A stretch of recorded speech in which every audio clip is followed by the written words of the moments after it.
Salutare, oameni buni! Începem astăzi seria de discursuri scurte pe diverse tematici psihologice sau quasi-psihologice, ca să zic așa. Mă gândeam la termenul de parapsihologice, dar sună ca și ceva paranormal și nu e vorba de asta. E vorba că de cele mai multe ori când discuți un subiect din zona științelor umaniste, nu e vorba doar de o disciplină în sine, ci de cunoștințe care fac parte din mai multe domenii învecinate. Dar în orice caz, subiectul zilei de astăzi este moralitatea și altruismul. Și voiam să-mi exprim câteva gânduri vis-a-vis de problematica asta, a modului în care noi percepem altruismul și moralitatea ca virtuți, ca concepte de zi cu zi. Și în sensul ăsta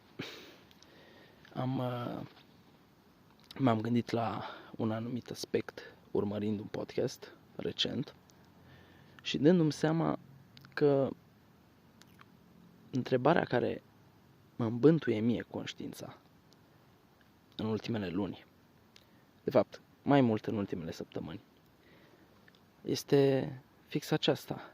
Există altruism pur? Există conduită morală pe care cineva o adoptă pur și simplu pentru că se gândește la binele celuilalt, la binele altcuiva și nu la binele său? Fiindcă mie mi se pare destul de implauzibil, ca să zic așa. De fiecare dată când îmi surprind procesele cognitive în acțiune, gândindu-mă la lucruri bune pe care să le fac altora, de exemplu, meseria mea, cazul cel mai simplu și cel mai concret, acela de a fi psiholog, de a ajuta pe ceilalți prin ședințe de psihoterapie și așa mai departe. Unde este de fapt acea motivație? De unde provine ea? Și de fiecare dată când îmi urmăresc propriile procese de gândire, îmi dau seama că e de fapt în mod fundamental egoistă acea motivație. Da, vreau să ajut pe celălalt, dar de fapt adevăratele motive sunt legate de persoana mea finalmente. Pentru că doresc să fiu recunoscut pentru aceste fapte bune pe care le fac pentru ceilalți, atât în meseria mea cât și în viața de zi cu zi în alte forme. Pentru că vreau să par un om bun, un om inteligent, un om util în ochii celorlalți, pentru reputație, pentru bani, pentru imaginea pe care o câștig în ochii celorlalți. În principiu, aceste motive care țin toate de sinele meu și de expansiunea sa în timp și spațiu. Nu plănuiesc să mă îngraș, poate plănuiesc să mai acumulez ceva masă musculară, asta ar fi o expansiune a eului în spațiu, dar revenind înapoi la povestea noastră, de multe ori mă îngrijorez când observ asta. Mă îngrijorez fiindcă tot ce știu eu, sau o parte importantă a lucrurilor pe care le știu eu despre cum să-ți trăiești o viață împlinită și nobilă și bună atât pentru tine cât și pentru ceilalți, este să te gândești mai ales la ce să faci bun pentru altcineva, pentru ceilalți, sau pentru valori, pentru cauze care în orice caz te transced pe tine ca individ, care sunt mai presus de tine. Și gândindu-mă la asta și intrând în același timp în contact cu multe alte surse de informații din zona asta a eticii și a psihologiei, m-am gândit, domne, probabil că sunt în mod fundamental o persoană rea, fiindcă nu pot accesa parcă nici cum acest altruism pur, cu toate că lumea are impresia că am această calitate, lumea îmi spune că sunt o persoană generoasă și empatică și atentă la nevoile celorlalți, când de fapt tot ceea ce observ în mine este urmărirea îndeplinirii propriilor nevoi, chiar și atunci când pare că îndeplinesc nevoile celorlalți. Și nu pot să nu fiu măcar o leacă frământat și vinovat pentru lucrul ăsta, fiindcă văd cum se comportă și alții și sunt conștient că este o inferență, dar de multe ori observ persoane care par a avea această calitate a altruismului pur și care nici nu se dau mari psihologi și mari, buni samariteni, dar care pare că o fac dintr-un fel de dorință firească și senină oarecum de a ajuta pur și simplu pe ceilalți, de a le face un bine. Se gândesc, cu alte cuvinte, la binele lor sau la binele unei cauze abstracte ale unui principiu, o valoare care e dincolo de ei, care e religioasă, dacă vorbim de credința în Dumnezeu, sau e laică, dacă vorbim de, o conduită morală în general axată pe a face lucruri bune pentru ceilalți, fără neapărat să ne raportăm la o divinitate sau vreo răsplată divină, for that matter. Și atunci, având dilema asta și ascultând podcastul de ieri, mi-am dat seama de un anumit lucru care poate salva situația. Și ideea peste care am dat este aceea că, în mod surprinzător poate, problema aceasta nu e altceva decât o problemă de timp, de raportare la timp, mai bine zis. Fiindcă atunci când te gândești ce decizie să iei, până la urmă la fiecare pas suntem puși în această situație, de a lua o decizie, de a alege să faci ceva în detrimentul unui alt lucru, de a lua o cale și de a lăsa alternativa la o parte. Pur și simplu, aceasta e condiția umană a existenței noastre. Și există o miză etică la fiecare bifurcație de tipul acesta. Și în momentul în care ajungi la acea bifurcație, care sunt informațiile care te ajută pe tine să iei de fapt decizia bună? Care sunt criteriile? Și se pare că unul din cele mai importante criterii este acela al sustenabilității. Dacă iau decizia asta acum, care va fi reacția sau care va fi efectul asupra eului meu din viitor? Și nu neapărat asupra eului de mâine sau de peste o oră, ci asupra eului meu și de peste o lună, și de peste un an, și pe termen nedeterminat în viitor. Cu alte cuvinte, ești la fiecare bifurcație de decizie pus în fața situației de a alege ceva cât mai bun pentru comunitatea de euri care se extind în timp, de euri ale tale care se extind în timp. E ca și cum ai avea grijă de o comunitate de oameni reali care sunt alții decât tine, care sunt separați de eul tău dacă stai să te gândești. Și atunci, dacă privești lucrurile prin perspectiva asta, păi practic nu mai există nicio diferență între a face ceva bun pentru comunitatea de oameni din jurul tău și a face ceva bun pentru comunitatea de euri ale tale extinse în timp. Și la ce mă refer prin comunitatea asta de euri? Ok, hai să luăm un caz concret, un exemplu.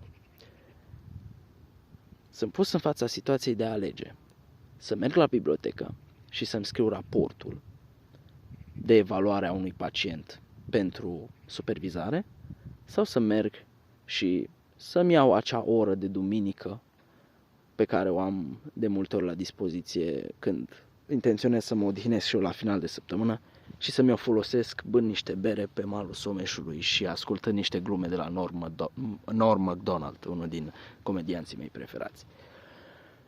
Ok, care ar fi mai bună pentru eul meu din prezent? Cred că răspunsul e destul de evident. A doua. Care ar fi mai bună pentru eul meu de săptămâna viitoare? Faptul de a merge și de a face acel raport. Fiindcă e clar că mi se adună o grămadă de timp în care eu n-am scris rapoarte și am de făcut 30 până la finalul stagiului de supervizare. Care, într-adevăr mai durează cam un an și ceva. Dar, având în vedere că am un singur raport sau două rapoarte terminate, ar cam fi cazul să fac și un al treilea. și ar fi cazul să-l fac într-o zi ca aceasta, în care nu am alte obligații. Fiindcă altfel probabilitatea să mă apuc de el în alte zile mai aglomerate scade vertiginos. Și toată partea mea conștientă, rațională, știe lucrul ăsta. Cu alte cuvinte, există un fel de wise mind, un fel de vocea conștiinței pe care o știu că acolo, adânc în interiorul meu, îmi dictează răspunsul cel corect la întrebarea asta. Dar de multe ori noi oamenii nu alegem. De ce? Fiindcă valorificăm mai mult gratificarea instantă. Gratificarea instantă exprimată în această situație de decizia de a merge și de a ne relaxa undeva pe malul râului, ascultând unul din comedianții noștri preferați. Deci e clar că pentru comunitatea de euri din viitor este mai bine să merg să fac acel raport, chiar dacă mi-e inconfortabil, chiar dacă n-am chef, chiar dacă aș face orice altceva în afară de asta în această frumoasă după-amiază de duminică. Să vedem dacă decizia asta are relevanță și în raport cu alții. Cine câștigă de pe urma ei? Păi, în primul rând, ar putea avea de câștigat pacientul căruia îi fac raportul, fiindcă făcându-i raportul, pot să-mi dau seama, eu ca profesionist, de mai multe lucruri importante pentru parcursul său ulterior în tratament.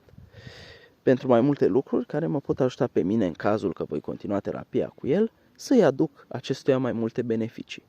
Fiindcă îmi cresc gradul de competență în cazul său dacă voi redacta raportul, chiar dacă la prima vedere pare pur și simplu o formalitate birocratică.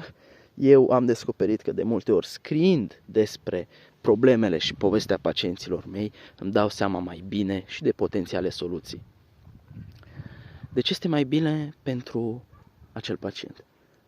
Ar avea un efect bun asupra sa dacă eu m-aș duce și l-aș asculta pe Norm Macdonald? Poate doar întâmplător, dacă îmi vine în starea aia de relaxare vreo idee bună despre cum aș putea să-l tratez. Dar cred că aici probabilitatea este în mod clar înclinată spre prima variantă în care mă duc și în mod intenționat scriu despre el și povestea lui de viață. Pe cine aș mai putea ajuta? Pe supervizoarea mea. De ce? Fiindcă aș face raportul ăsta și odată cu el înseamnă că sunt un student sau, un ucenic care își face treaba și care îi aduce acesteia, dacă nu vreun câștig financiar, fiindcă oricum există aceeași sumă, o satisfacție personală de a fi un mentor care are ucenici care sunt totuși productivi și își fac treaba. Și bineînțeles, i-am și promis, i-am spus că voi face săptămâna asta acest raport, deci ar fi bine pentru ea, probabil ar avea o mică emoție pozitivă din prisma faptului că persoana care i-a promis ceva s-a și ținut de cuvânt. Pentru cine altcineva ar fi bine să facă asta? Păi, acestea sunt persoanele implicate, deci probabil în mod proximal doar pentru aceștia doi, în afară de eul meu din viitor, bineînțeles, unde argumentele sunt clare. Să vedem însă dacă în mod distal poate ajuta pe cineva lucrul acesta. Păi sigur, poate ajuta pe alți pacienți pe care o să am eu în viitor sau pe care i-am în prezent, fiindcă, cum am menționat deja, făcând acest raport, îmi cresc fie și cu, 0,05% gradul de competență în profesia mea. Și această competență poate să fie utilizabilă și transferabilă și spre cazurile altor pacienți. Pe cine aș mai putea să ajut? Membrii familiei mele, fiindcă devin o persoană mai disciplinată, fie și cu 0,003%, mai disciplinată și mai stabilă și mai demnă de încredere dacă iau această decizie și nu aceea de a merge să-mi petrec în mod hedonic după masa. Iată deci câte persoane putem găsi la o primă strigare care să beneficieze de pe urma acestei decizii, chiar și în afara eurilor mele din viitor. Probabil că putem găsi, dacă chiar dorim, atât de multe persoane cât există și instanțieri ale acestui sine din viitor. Din nou, comunitățile cele două și cea interioară și cea exterioară se suprapun în acest caz și beneficiile asupra lor. Iată deci cum putem, fie și doar tentativ, să rezolvăm această problemă a dilemei morale, a dilemei altruismului pur. În sensul că, ca să ajungem la o concluzie, chiar dacă nu există un concept numit altruism pur, fiindcă orice facem, în tot ceea ce facem există în mod primar, poate chiar, și această motivație egoistă, personală, nu este chiar egoistă și personală, fiindcă se leagă de amânarea unei recompense.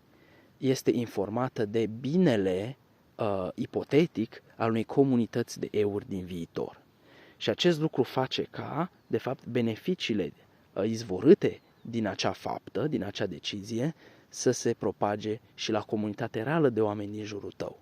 Cu alte cuvinte, când faci ceea ce este bine pentru tine, de cele mai multe ori, cu adevărat bine pentru tine și prin cu adevărat înțelegem sustenabil pe termenul cel mai lung posibil, sacrificându-ți în același timp posibilitatea gratificării instante, când faci ceea ce este bine pentru tine pe termen lung, faci în același timp ceea ce este bine și pentru ceilalți. Și atunci nu mai e o chestiune de motivație internă, discutabilă, ci este adevărul concret și obiectiv al faptului că ai o conduită morală și acest lucru te ajută nu numai pe tine, ci și pe ceilalți. Și ajutându-i pe ceilalți, te ajută pe tine. Este un cerc virtuos, cu alte cuvinte. Cam atât am avut de discutat pe ziua de astăzi. Este un caz clasic de cum pragmatismul și utilitarianismul poate să coincidă cu moralitatea și cu virtutea. Și ne vedem săptămâna viitoare la un alt discurs, la un alt mini-discurs pe teme quasi-psihologice și rămâne să ne dorim cu toții ca eu chiar să apuc astăzi să scriu acest raport și să iau decizia corectă, învățând din ce am vorbit astăzi o decizie care e în același timp pragmatică, dar și morală. V-am salutat!